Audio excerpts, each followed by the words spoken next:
चादर और चार दीवारी का तकद्दुस पामाल,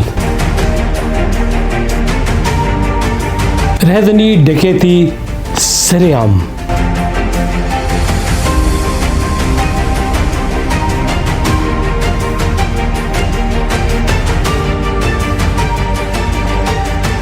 अवाम इंसाफ के लिए परेशान,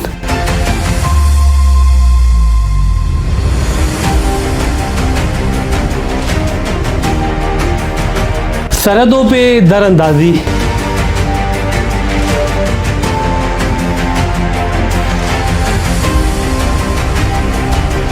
और फौजियों की शहादत।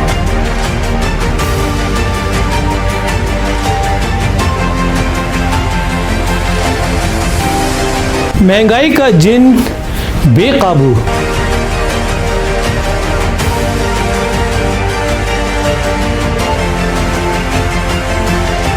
आवाम के बुरे हाल, बिजली के बिलों और गैस के बिलों की भरमार, आखिर कब तक?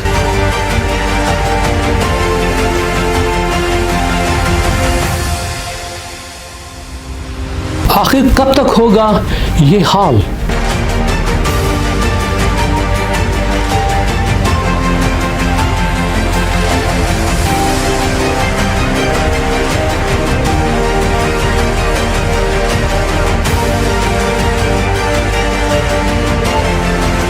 आखिर कब तक होगा ये सब कुछ? मैं वकार अली खान करूँगा तमाम मसलों पे बातचीत और दूंगा आवाम को और हुकूमत पाकिस्तान को भी आ गई। तो देखते रहिए प्रोग्राम आखिर कब तक वकार अली खान के साथ, ओनली ऑन OPTV ग्लोबल। बिस्मिल्लाहिर्रहमानिर्रहीम, अस्सलाम वालेकुम नाज़रीन, आपका मेज़बान वकार अली खान हाज़िर खिदमत है OPTV global overseas Pakistani television network के साथ, और आप देख रहे हैं प्रोग्राम आखिर कब तक। नाज़रीन, जैसे जानते हैं कि मसला फ़लस्तीन को आज मैं डिस्कस करूँगा, और आप जानते हैं कि ये मसला जो है तकरीबन साल से चल रहा है और अरसा बीत गया, सालों बीत गए, लेकिन आज तक किसी भी ने इसका फ़ैसला नहीं किया कि क्या फ़लस्तीन एक आज़ाद ममलिकत बन सकेगा या नहीं बनेगा। और ये मसाइल जूँ के तू जो हैं वो चल रहे हैं, और हर मुल्क जो है मुस्लिम कंट्रीज़ वही चाह रहे हैं कि वो इज़राइल से अच्छे ताल्लुकात बनाएं, उनसे दोस्ताना करें। और UAE में तो ताल्लुकात बन गए, बहरीन से भी, और दुबई और मुत्तहिदा अरब इमारात में ताल्लुकात अस्तवार हो गए, और अब सऊदी अरब भी उस जानिब कदम बढ़ा रहा है कि इज़राइल से ताल्लुकात अस्तवार कर लिए जाएँ और इसराइल को मंजूर कर लिया जाए। ठीक है, देखिए, इसमें कोई मजाक नहीं है कि हम तमाम जितने भी मुल्क हैं वो मिलजुल के रहें और एक दूसरे को अप्रूव करें। अफ़गानिस्तान को भी मंजूर करें, उसको भी बैसियत मुल्क जो है तस्लीम करें, जिसको बहुत से मुल्कों ने अभी तक नहीं किया है, इंक्लूडिंग पाकिस्तान। तो मैं ये चाहूँगा कि जो ये मसला चल रहा है फ़लस्तीन का, ये बहुत दरीना है, बड़ा क्रॉनिक मसला है, और मुस्लिम उम्मा ने इस पे तवज्जो नहीं दी है। वो सिर्फ अपने मतलब के लिए आगे बढ़ते हैं, जहाँ उनके फ़वाइद हों वहाँ आगे बढ़ते हैं। ठीक है, वो अपनी सॉवरेनिटी को देखते हैं, वो अपनी आज़ादी को देख रहे हैं, वो अपने फ्रीडम को देख रहे हैं, लेकिन वो जो फ़लस्तीन जिनका ना घर है, ना बार है, ना उनको कोई निशानदेही है, ना उनको कोई निशान है, ना पहचान है, वो यतीम और यसीर हैं। ठीक है, और आज उसका वो सिला भुगत रहे हैं। कई बार निहत्ते फ़लस्तीनियों पे बमबारी होती है, रॉकेट बरसाए जाते हैं, उनके घर डिमोलिश किए जाते हैं, लेकिन मुस्लिम उम्मा जो है खामोश तमाशाई बनी बैठी है। मैं ये नहीं कह रहा हूँ कि आप मुजाहरे करें या इज़राइल के ख़िलाफ़ एहतजाज करें या फ्लैग होस्टिंग करें उनके लिए और बैनर उठाएं, प्ले कार्ड उठाएं, लेकिन मैं ये ज़रूर कहूँगा कि मुस्लिम उम्मा को सोचना चाहिए।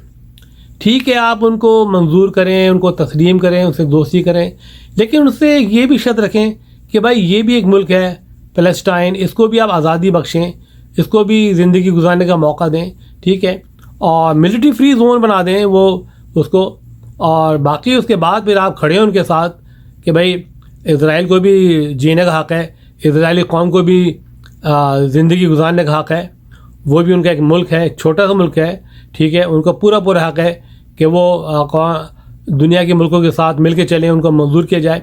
लेकिन इसराइल को भी देखना होगा कि फ़लस्तीन में कितने अरसे से वो निहत्ते लोगों पे बमबारी करते हैं, ठीक है। उनके पास तो जेट है, प्लेन है, रॉकेट है, मिसाइल हैं, फ़ौज है, सब चीज़ है, लेकिन फ़लस्तीन के पास तो ये चीज़ें नहीं है ना। तो वो भी डेफिनेटली फ़लस्तीन जो है वो दूसरों की तरफ निगाहें उठाते हैं, दूसरों की तरफ मदद देखते हैं। और अब जो सिचुएशन चल रही है इसराइल में, उसमें भी काफ़ी बड़ी नुक्ताचीनी और वो बड़ा एक गंभीर मसला है कि आखिर ये है कौन लोग। इतना बड़ा एडवांस कंट्री, इतनी एडवांस कंट्री होते हुए, इतनी इस्टेब्लिश कंट्री होते हुए, डिजिटल वर्ल्ड होते हुए, मोस्ट मॉडर्न रेडार सिस्टम होते हुए कैसे हमलावर आ गए। अब लोगों को कहना यह है कि ये भी एक 9/11 जैसा प्लॉट है और इस प्लॉट के ज़रिए वो इज़राइल जो है वो अपने कुछ मकासद हासिल करना चाहता है। कुछ बड़ी ताकतें जो है वो अपने कुछ मकासद हासिल करना चाहती हैं ताकि वो अपने मकासद हासिल करके इस इलाके का तिया पाँचा किया जाए। तो ज़रा सोचने की बात है, ये कौन लोग हैं जो इतनी आज़ादी से, इतनी आसानी से इंस्टीट्यूट कर गए इसराइल के अंदर, गाज़ा में, और इसराइल के डीप डाउन इलाकों में वो लोग कैसे पहुँचे। इसराइल की फ़ौज कहाँ थी, इसराइल के लोग कहाँ थे।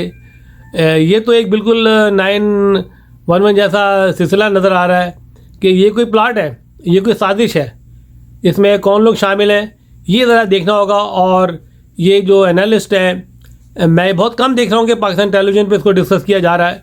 इतने बड़े मसले को बिल्कुल खामोश हैं पाकिस्तानी टेलीविज़न से तजिया निगार, पता नहीं वो कहाँ सो गए हैं, वो इस मसले को नहीं देख रहे हैं। CNN की जो है वो वन साइडेड रिपोर्ट है, फॉक्स की भी वन साइडेड रिपोर्ट है।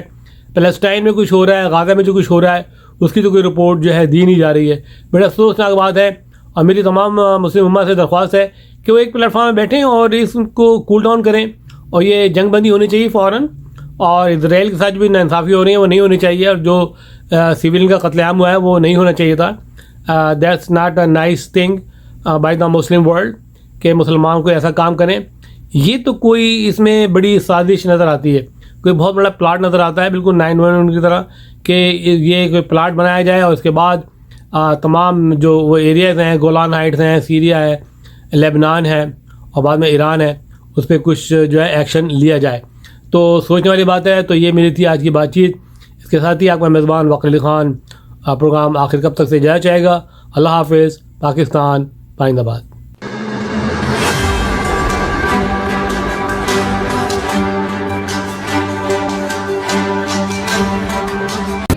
अस्सलाम वालेकुम नाज़रीन, my name is Waqar Ali Khan. I am the CEO and the executive producer of OPTV global.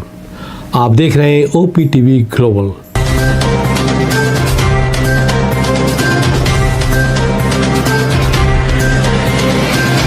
नाज़रीन याद रखिए, ये ओवरसीज़ पाकिस्तानियों का प्रोग्राम है।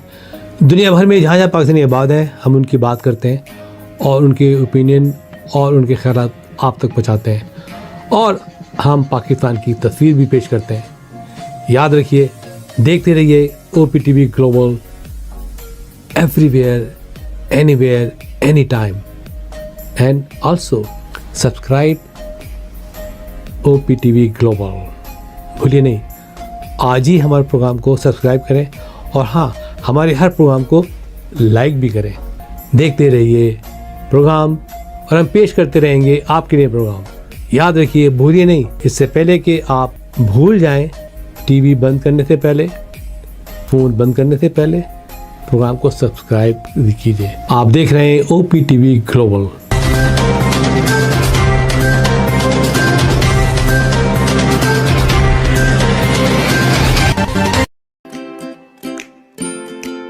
Faber Fusion is a company run by clinicians.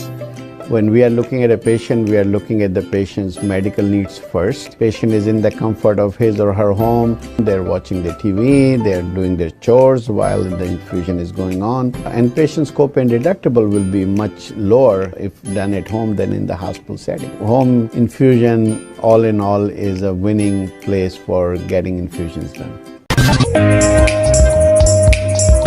It is a heartening fact that you may obtain the best return on investment from your knowledge. You can progress by taking one step at a time every day and getting the greatest outcomes. American Education for Foreign Students provides online certification programs to assist you build your job skills in the United States. AMEDFS offers students hundreds of certificates courses worldwide. There are no limits to learning, and with AMEDFS, you can begin your journey of studies by enrolling in these courses at your own pace, no matter where you are in the world. Our certificate programs are cost-effective and can help you improve your skills and knowledge. The best part is that you can learn these courses in your desired duration. We offer countless courses in various disciplines.